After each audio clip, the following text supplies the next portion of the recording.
Welcome to a special edition of the MarTech Matrix podcast. Today we are welcoming Clay Sharman and Katie Spaller into the Matrix. We are going to learn about prospect engagement platforms, what they are, how they work, and why you likely need one. This conversation is a follow-up to Sean's interview with Clay, founder and CEO of Krateo, from January 16th, when they discussed the need for brands to own their first-party data now, so they can mine it later as LLMs and AI become the norm. You can catch that conversation at themartechmatrix.com or on your favorite podcast platform. Today, Clay is going to provide an overview and demo of Krateo before they speak with Katie, who is the marketing director at Kenetik, a healthy ketone energy drink that sells directly to consumers from their website. Katie has been with Kenetik for 4 years and managed all aspects of marketing over that time. We will hear about her first-hand experience with Krateo so that our listeners can gain a peer's perspective. Now let's enter the Matrix with Sean, Clay, and Katie. Sean, it's that Krateo is a prospect engagement platform. The intent of the platform is very simple, is to help the funnel kind of more effectively build so that the brands like Katie can, kind of engage better and get more personal, frankly, with the audiences that are going to their website and build these deeper relationships with this prospect audience. And then the goal, of course, is to turn these prospects into customers. So very quickly, it's a little bit of an oversimplified process for the purposes of the conversation. But, step one for us is to identify as much of that anonymous traffic that comes into a URL as we can. And right now we're seeing that we can get somewhere between 15 and 25 times more prospects than typical sign up or form fill invitations off the website will generate. Where things get interesting for us is when we can find an email that we've identified as an anonymous visitor and then pair that with demographic data and build out a profile that becomes very rich in terms of the analytic power. Because once we build this profile, suddenly our brands and customers are able to speak very directly to these anonymous prospects by name and then segment them by, oftentimes demographic attributes like age, income, gender, things that you wouldn't typically be able to pull from a straight up form fill. So, go ahead. Let me ask you a question. So on the identity piece, you're able to identify users on a website without a third-party cookie or without a cookie at all. Right. Yeah, that's exactly right. So we don't use any third-party data sources for our identification process. So that way, when the cookies go away, this is still a workable technology that's built on first-party only sources. Got it. Okay. Okay, so we'll move on because we're going to get to the engagement piece. The whole point of the prospect engagement is the engagement of the platform. So very quickly, what you'll see here are sort of the data sources and outcomes that we aspire to generate for every visitor. What we're really trying to do is turn every prospect into a potential customer for our brand partner. So on the right or the left side of the screen here, you see we identify through the anonymous email traffic. Once we have an email, we try to match that with as much demographic data as we can. We also then pair that information with site behavior, so we can tell you, how often they come to your site over a period of time. We can also tell you the pages, the very specific pages that they visited during that time. So very much a Google Analytics aspect of things too. So you don't miss out on anything from this perspective, and it becomes important as we round out the profile. All of this is fed into our dashboard, and it begins to flesh out this profile of an actual individual. So in this case, this side of the things would build out the email name and some behavior analytics. Where we get into the intent and the demographic data beyond that is when we're looking at things from campaign response. So once you've got this and you run some campaigns, Krateo will track response to those campaigns. And our models will then begin to determine patterns and trends that allow us to look into product interest and buyer preferences. And all of that rounds out the profile. And what ultimately the goal is for brands to be able to apply this type of detailed profile by individual across any sales channel that they're working through. It works pretty simply, right? It's a JavaScript tag, so everybody at this point likely is familiar with the concept of tag technology. So implementation is fast. Once the site visitor comes in, immediately Krateo goes to work identifying and matching and pairing that data to build this profile, which then gets fed to the dashboard. And at that point, it can be directly fed to any number of your sales channels for you to run the campaigns against. It's that simple. And it's an automated process that happens frictionless and almost seamlessly. So there's the Katie can talk to this as well. There's no manual process that has to occur by the brand at this stage. This is all done through the platform. And then once we start seeing the results of those sales channels, Krateo goes back to work, analyzing and looking for patterns and trends. And then the whole goal of our tool is to deliver these actionable insights that marketers can immediately understand. So everything that we do is delivered in a narrative format, very easy to digest and take, straight to execution. That's the end goal, because what we really want to become is more of a team member than just a platform. So we think of it as, if we do our jobs right, Krateo becomes a subject matter expert on prospect and consumer behavior over the course of time. So that's really kind of the main thrust of things. Katie's going to get more into some of the impacts of what Krateo has done for Kenetik, but the upshot is, typically we see a dramatic increase in prospect funnel, a dramatic increase in the personalized profiles that we can build. All of that winds up equating to a reduction in prospect acquisition costs, which can be significant when you talk about the retargeting efforts. A secondary customer who uses it was looking at things from a slightly different perspective, although it turns out I think Katie's going to be able to talk at some length about this as well. But where we focused here was, what was the engagement outcomes? And so this particular customer saw a 7.3 times increase in the click-through rates once they started hyper-targeting through audience segmentation. So that was a major increase. And then that equated to a 200% increase in revenue based on their current campaign performance. So over a very short time, they saw some major increases here. And as I like to remind everybody that we talk about this too, these results will improve over time as the system gets smarter, because it's built to be a continuously learning AI platform.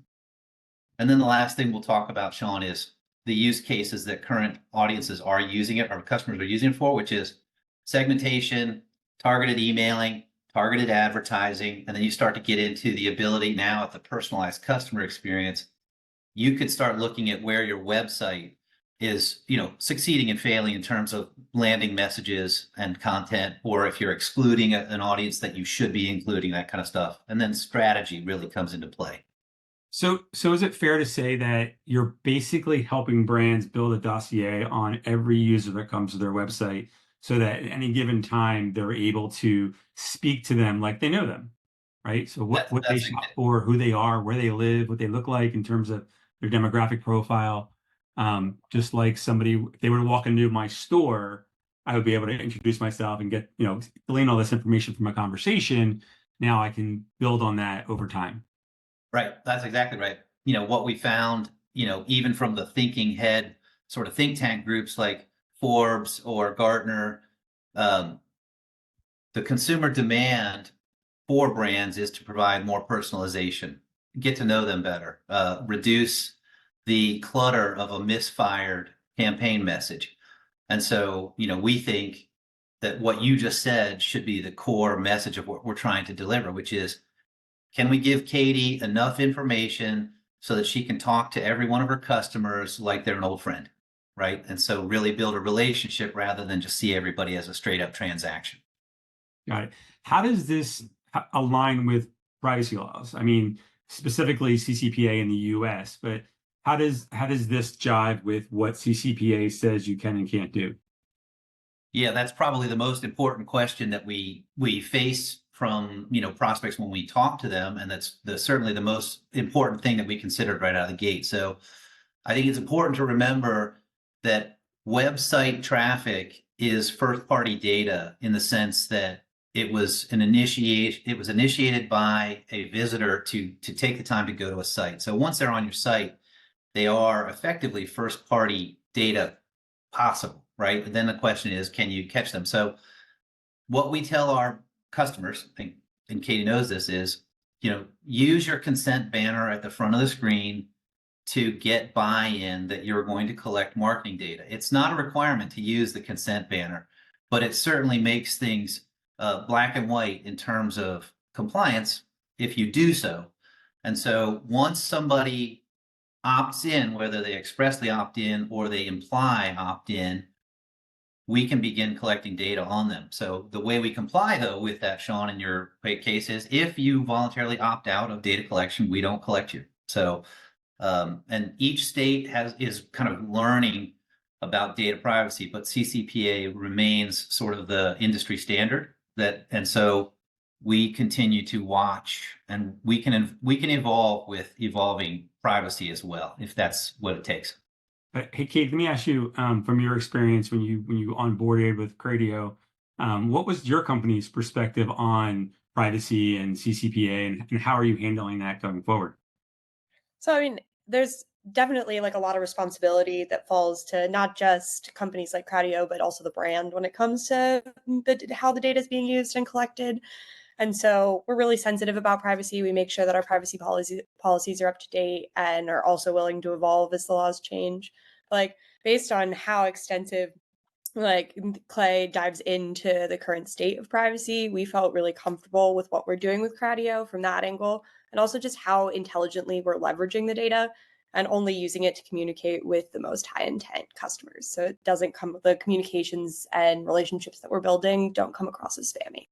Okay, that's great. Yeah, and do you, if a user were to come to your site today, do they receive a pop-up, or is it just something you place in your privacy policy, so that if they go there and read that, they'll see what you can and can't do? So we've currently got it in our privacy policy, and our web team, we just went through a big website overhaul in the last few months. So our web team is going to be getting that pop-up back up and running in the next week or two. Okay, cool. Okay, Clay, you want to move on to your demo of the platform? I do, yeah. So this will be very brief and short, but here we are looking at an actual dashboard filled with demo data. So it's a little bit of a hybrid of a collection of the users that we have on the site. They're protected and kind of hashed out for email compliance and such, and those sort of things. But at the highest level, we consider this sort of the visitor or audience identification screen. So in this case, the system identified this number of total prospects over the last quarter. And it's, as context for the backstory, this is a customer that gets about 25,000 web visitors a month and expects to get about 700, 800 signups every month. And that's what they've been getting kind of historically over the last 3 years. So this quarter, they would have expected to see anywhere between 2,000 and 3,000 signups over this month. And so we were able to resolve 37,000 against that. So we gave them an immediate 12x or higher, somewhere between really 12 and 19x, depending on their traffic of emails. And so it breaks down in emails. In this case, we got a great sort of breakdown of it, because 23% we only could find emails for, and those emails you can see here at each level, or each, in this case, every 6 days. And then we found 74% where we got B2C prospects. So this is a great ratio for us. We would love to see this across all of our customers, get a 3-to-1. And all this means is we got the emails, plus we got this great demographic data for people to leverage and begin using for personalization and segmentation. I think it's important to note, we also get B2B prospect data as well. So you don't have to pick and choose. We're not an either or proposition. You get both. So in this case, you see the emails of the visitors, plus you get information on their company, their LinkedIn profile, contact information, title within the company, so on and so forth. Over here, this goes back to a little bit of the engagement aspect of things. So here we have single visit versus multi-visit versus, in this case, 6+ visits. So you could as a starting point, you could simply segment by this right here and just determine I'm going to send a nurture campaign for people who came 6+ times, because you could assume higher intent or interest. Down here, though, is where it really gets cool, because now we're inside of their visit and we're looking at things of people who just came one time, people who came multiple times in a single day, and so on and so forth, single times over multiple days. And then this, to me, would be the money shot, multiple pages visited over multiple days. You could assume the highest level of interest at that point, but you could segment across any number of these, or you can segment here. It's a very simple export down, or you can segment here. It's the same thing. But once we get into the information itself, once we have demographic data, this is where things get cool, because now you can slice and dice the data. So any consumer can begin to look at their audience. This anonymous audience has now been kind of now is addressable, I should say. So they've we've targeted them in a way that now we know something about them. So you could look at things by age range, income range, gender, marital status, so on and so forth. We have that exact same feature functionality for B2B, but here we're looking at some different attributes again for you to study. So seniority level, the department that they work in, company size by employees, that kind of stuff. And then you can see when the report is pulled, there's other things like industry and profile, mobile number that you can also pull. So you get a rich report for B2B as well. This is the sort of that front left side of the screen that I showed you from the prospect side. So this would be what we do, the anonymous emails, the demographic profiling, and the site engagement. We get into this side, now we're looking at things strictly from a behavior analysis standpoint. What are these people doing by campaign, by response? And so this is where stuff gets pretty cool, because the system auto-generates in accordance to what it can tell from behavior. So in this case, you see opens across this full email chain. This is the open rate here. By open, we can see that ages, that age 45 to 54 with this earning have the highest propensity to open. And I can also, it looks like there's 5 personas here. And so now we see a second group of attributes or personas here: without children, non-homeowners, and so on and so forth. So you can look and begin to piece together pictures. And then right over here, the system is looking for anything that's statistically relevant, like is it good or bad? So, married visitors, more likely to open is great, more likely to open is great, more likely to open, more likely to open. This is the kind of stuff you want to see. You can segment things by kind of the open rate. If you wanted to look not just by gender and age group, if you wanted to look by individual one, you could. If you just wanted to look by income, you could. And so you just change it and the screen hits there. This is the only other thing I'll talk about. We'll move past this and then we can kick it over to the more interesting stuff with Katie.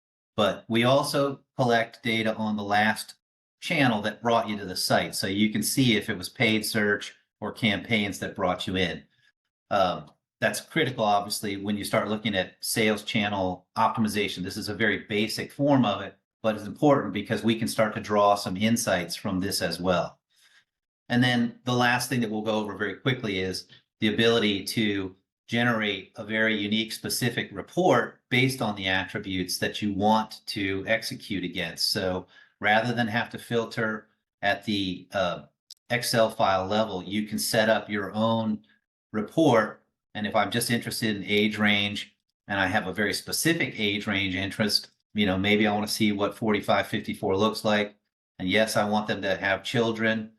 And so I say yes. And so that's all I want to see. I just refresh, then the date, it pulls me this list. This is a curated list of 625 prospects. I can save this as, 45 with children, and it's simple. So you just created your targeting list, and now this can be pushed directly into any marketing channel. You just export it to whatever the channel that you set up is here. Right. You can also, of course, include filters on the page views, the days visited, and the unique pages visited. So you could filter this even further down if you chose to. The important thing is here, I saved this. I don't have to recreate this at any point later in the platform.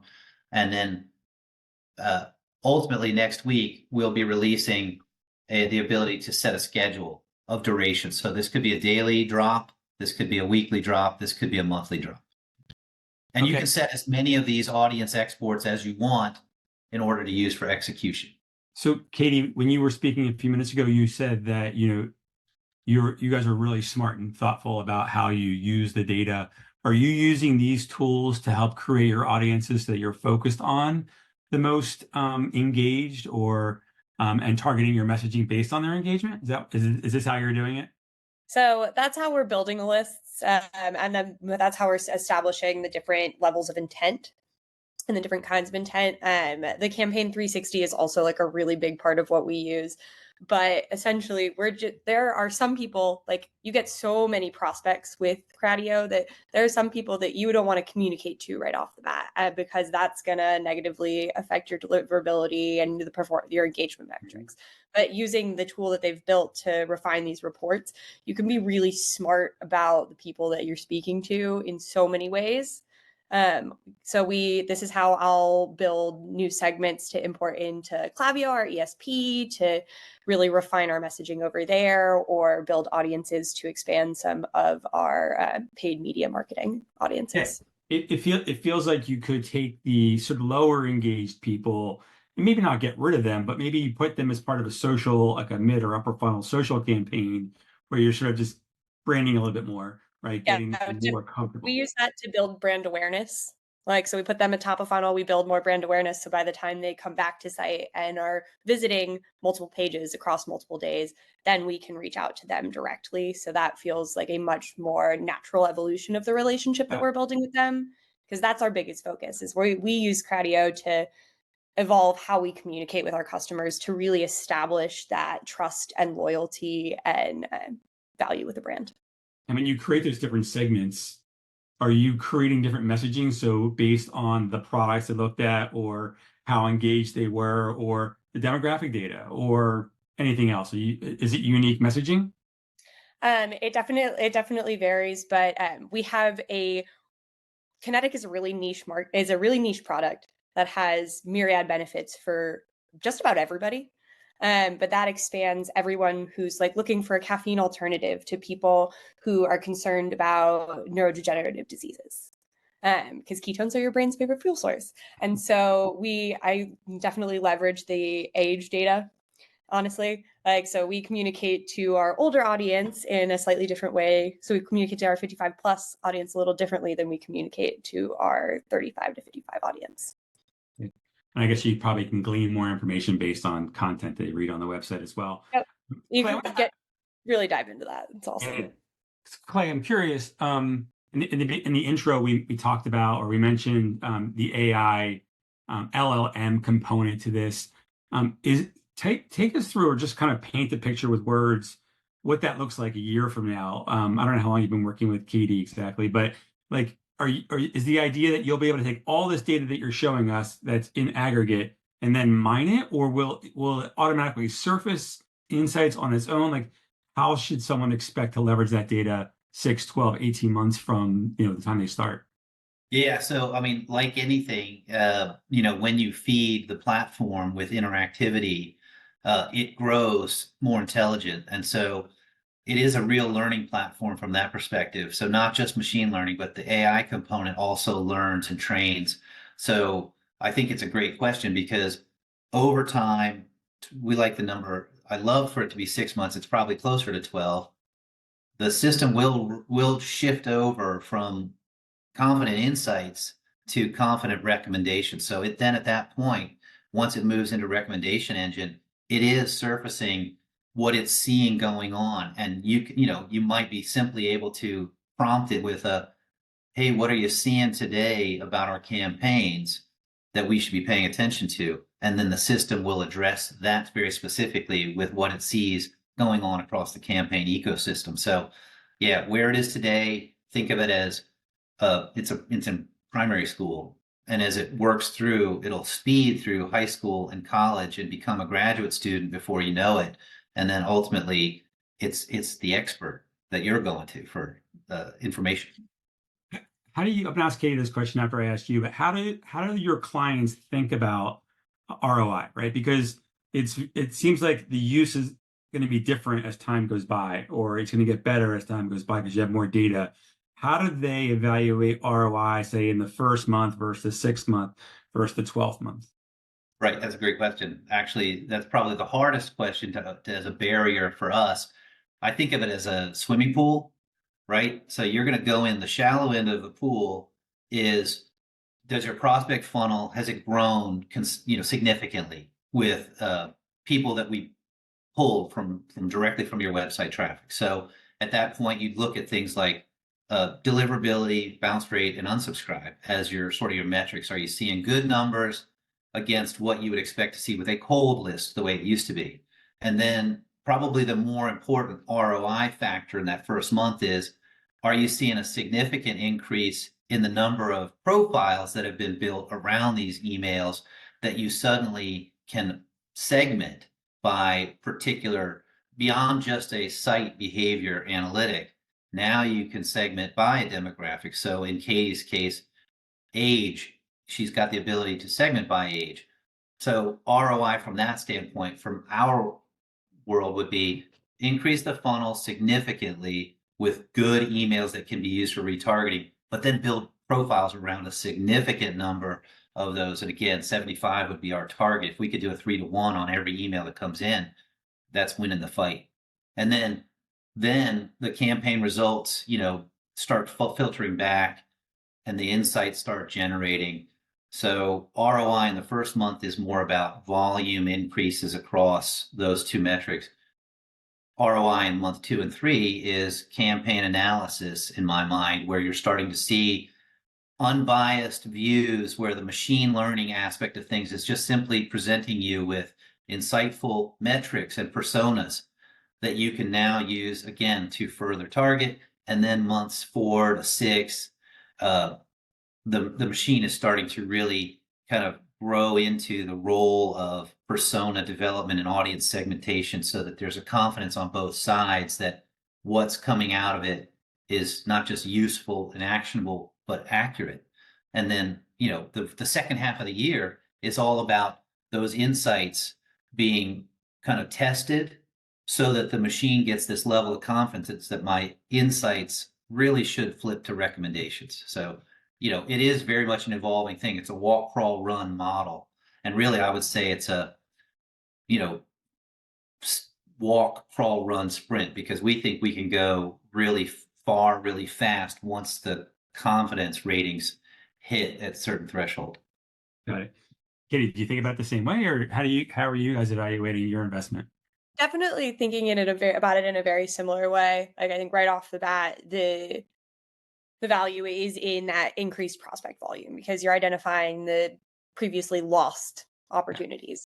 And then as you kind of learn how you're going to use the insights that you're generating, and it then graduates to, you're looking at improvement in your engagement metrics, your open rates and click-through rates and conversion rates are higher.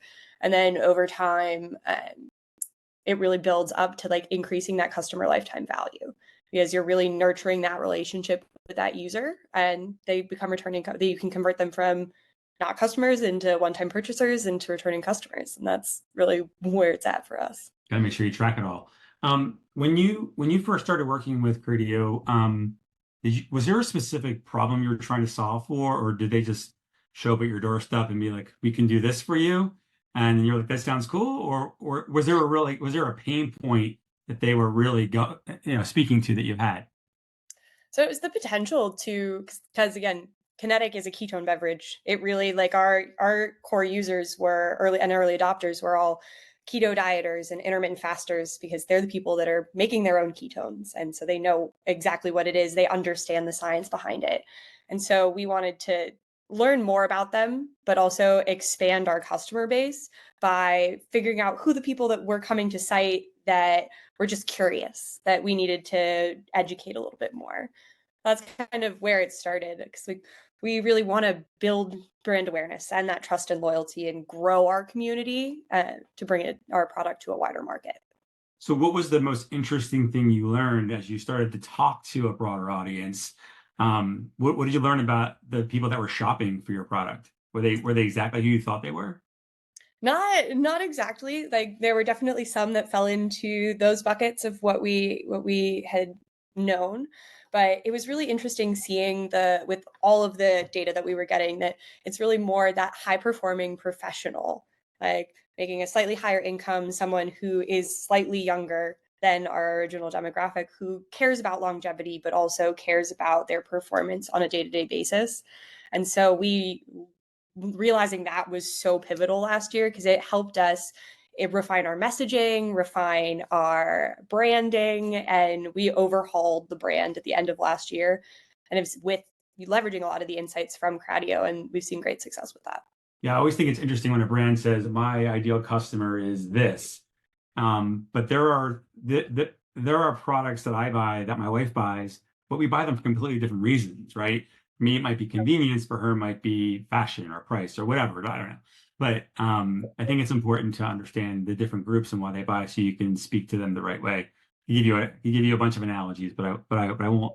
I'll spare People you. can really get stuck on that, and then I think where Krateo comes in is like you can hypothesize like what your other potential target users are going to be, but Krateo helps you validate that and really lean into those learnings.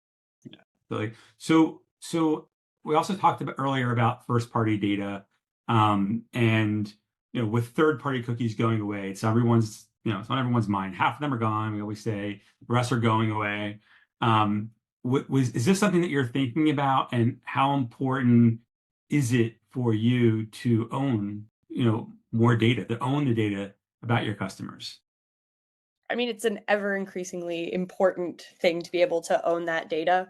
And like having the first party data gives us greater control over our compliance with privacy regulations as they evolve, but it helps us build resilience in our marketing so that if when those cookies do go away, we have systems in place to continue to expand our prospect pool. Yeah, I imagine it's important not just from a marketing perspective, but just from I think it makes brands smarter. I think for years they were just licensing out so many things, so many components of their marketing strategy to third parties, and because it was cheaper and it was easier, but they weren't collecting the data the third party was, and now they're being forced to do it themselves, and they're realizing, hey, this is pretty cool. There's some good stuff in here that we can leverage to make our business better. Earlier, you mentioned, you guys are segmenting audiences in a really smart way. Can you elaborate on sort of what you saw in the data that led to how you're segmenting the audiences, and maybe share some of the learnings that you found during that process? Yeah, I mean, I think a lot of my favorite data points to leverage are the site behavior data points, because I think that is the best indicator of level of intent.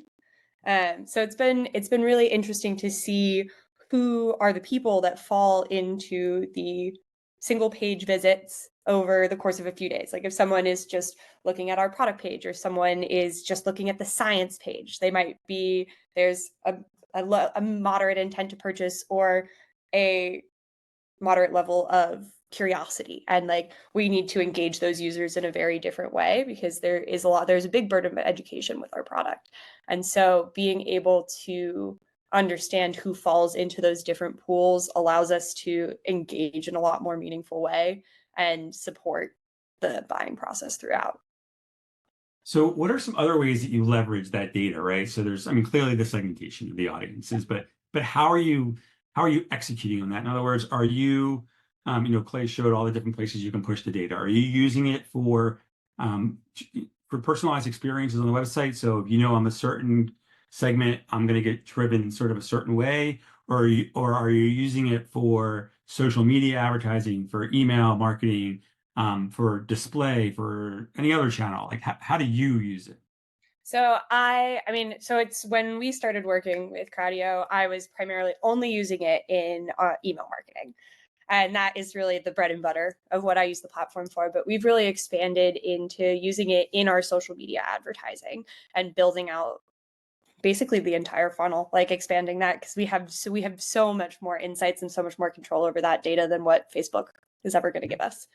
I think the most fascinating way that I think we've used it is we've used it to refine our messaging across every touch point. So it's refined our creative, it's refined our help us refine our website. Yeah, you can really leverage it at every touch point. I love it because you're making the point there, like with Facebook. I mean, it's making you less reliant on Meta and less reliant on Google because you know exactly what your customers are doing, how they got to your website, when they left, when they came back, as opposed to just saying they were there, serve them an ad. You understand which ones are the most engaged, and then you can spend your money more efficiently, not only by targeting the right users, but by putting the right message in front of them. Exactly. I think that's really crucial. Um, so are there any other like insights that you glean from, I mean, we talk about the obvious ones that Clay mentioned, right? Like you get an email address, you get their income, where they live. But in terms of your business, were there any other insights that sort of popped that were relevant to your business? Have been useful?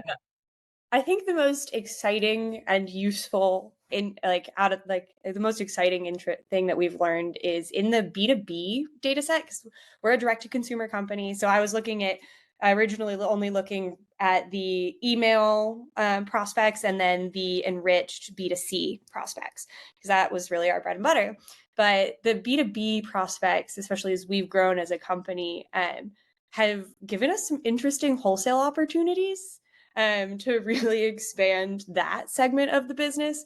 Because we do a lot of work with like longevity groups, and we can dive into the B2B data, and we can find groups that are similar to that, and we can apply the model that we've established to those businesses. And even though it is still a cold outreach, like we can understand how they want to engage with the product, and we wouldn't have known about these smaller companies otherwise. That's been fun. That's really smart. So you're actually growing the business in different directions based on the data. Like B2B wasn't one that you were thinking of maybe initially, Yeah. but now because the data is there, and I guess the same could be said for any consumer packaged goods company who's selling direct to consumer. If they're thinking about expanding into local markets or sorry, into physical retail, understanding where their core audience is probably aligned with who's going to be buying their product offline. Maybe not, but the data really gives them a better place to start than cold and guessing, you know, where we belong. It's fascinating. Clay, anything else to add in terms of, you know, maybe what you've learned working with Kenetik, what it's taught you about your business?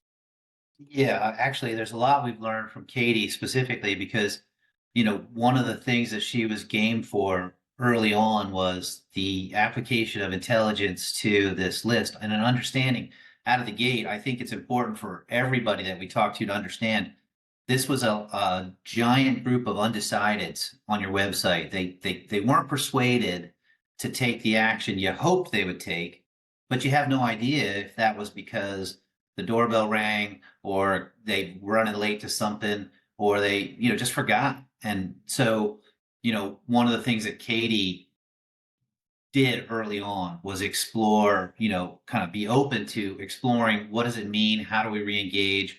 And we sort of collaborated back and forth in a lot of meaningful discussions over what does it mean to nurture a group of undecideds? Because this is new territory for all of us, right? And so in this case, Katie was able to prove out some hypotheses that we had about that give, ask model for nurturing a potential customer and build that relationship with them. So, what we're excited for from a Katie's perspective is as they continue to kind of push in on the platform now on the results and campaign analysis side and the audience export intelligent reporting features, they're going to be able to supercharge what the tool can become in terms of insights and outputs, at a rate that I think will surprise them and hopefully surprises even me because I have high expectations for it. But, until we get there, I won't even be able to see what's possible with it.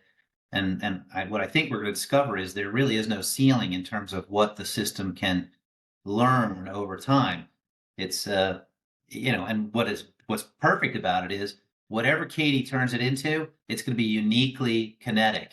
It's not something that we can lift up and apply to somebody else. but that's great news for every brand. It'll become unique to that brand. Yeah, I was thinking that as you're wrapping that up, like with third-party companies, I worked for Criteo, and I was very similar name, in the retargeting space, and we would just look at what someone looked at, and then we'd serve up products to them based on what they looked at, and we own the data. We knew what publishers they went to, and we didn't share any of that information with the brand. And quite frankly, I don't think anyone really asked. They were just happy to get the clicks and the conversions, but they were probably missing out on so many more potential conversions by not speaking to different people differently based on where they were at in that purchase funnel. And so I think I like what you said there about it's uniquely Kenetik, or it's going to be uniquely for each brand. It's their data, it's their customers, it's their relationships. They shouldn't be licensing that out to a third party, own the data. And that's the world we live in. And I think it's what consumers expect. Yeah, I mean, it's been a trust us model from the third party side. But I think, what's happened is we're seeing, obviously, first off, the whole reason data privacy and compliance laws came into play is because the trust us model from third parties didn't work.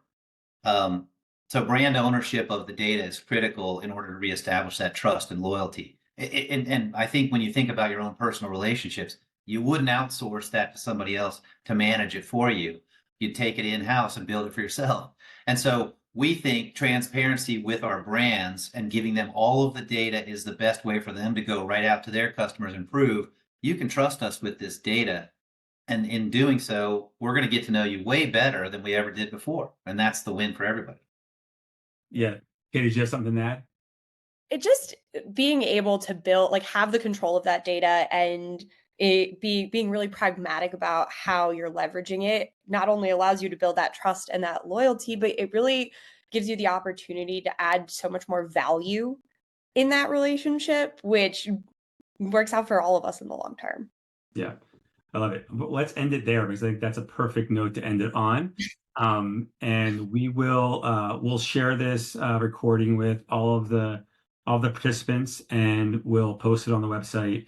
And if there's any questions for Clay or for Katie, I'll put a link on the website as well, where you can submit questions and make sure one of them gets back to you as well. I'll even include their email addresses if they approve, For sure. from a privacy perspective. Absolutely. And we'll leave it there. Thanks, everyone. Awesome. Appreciate you guys. Thanks, Sean. participating. Bye. Thanks so much, John. This episode of the MarTech Matrix was brought to you by the Cogent Collective, a community of marketing and e-commerce leaders. Learn more at cogentcollective.com. For show notes and information on upcoming episodes, head on over to the martechmatrix.com. If you would like to learn more about the companies appearing on this podcast and see if they're a good fit for your company, send Sean a note at sean@cogentcollective.com.